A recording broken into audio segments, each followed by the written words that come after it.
I think some mistakes were made early on with law enforcement without them taking a missing person report as early as they did. I think that, you know, Ms. Sparrow in the very beginning dropped the ball. One of the nation's leading search organizations is sounding the alarm, claiming former Sheriff John Maspero botched the most notorious missing persons case out of Williamson County.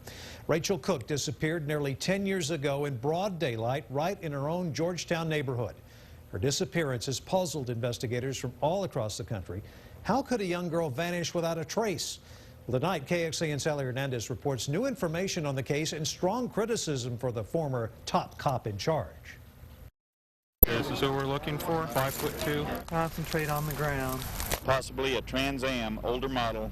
Downscale the actual search. Our lives didn't end on January 10th, 2002, but they were put on hold. There are no suspects, no hard leads. A case as cold as the winter day Rachel Cooke disappeared. January 10th, 2002, on Christmas break from college, Rachel was visiting her parents in Georgetown. She went out for a morning jog, her parents Janet and Robert at work. At 11 a.m., a neighbor saw Rachel cooling off from her run.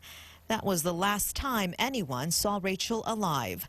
She was only 200 yards away from her house. The odds are that she is fairly close, but we searched and we searched and we tried for months. Those are the facts, as the sheriff's office reported. But KXAN Investigates has uncovered new details and accusations kept secret until now.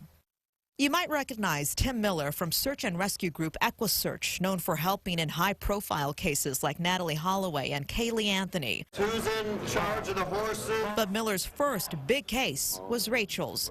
And for the first time, he angrily speaks out about what he says went wrong. The sheriff made a huge mistake. He says then Sheriff John Maspero didn't take the case seriously from the get-go and waited too long to launch a formal search. Was I disappointed in Ms. Sparrow?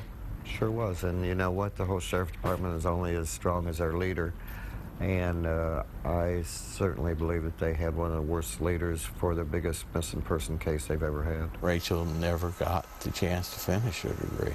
But it was after our sit-down interview with Robert Cooke that we learned of another shocking allegation. Robert Cooke was once questioned in this case.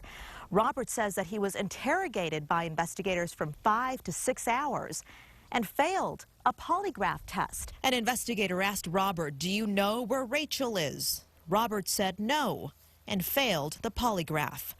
Robert says that's because he believes Rachel is in heaven. Holidays are especially difficult. Christmas is probably the worst. With the new sheriff in town, over the past 9.5 years, investigators have interviewed hundreds of people, followed leads from all over the country, literally trying to dig up clues. They found a place they were doing some digging, but I don't think they found anything.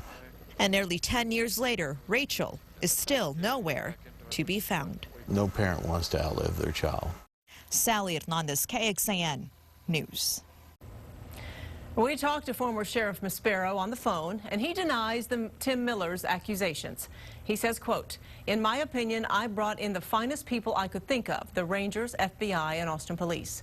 We went beyond the scope of what was called for, and I'm disappointed Rachel's case is still unsolved."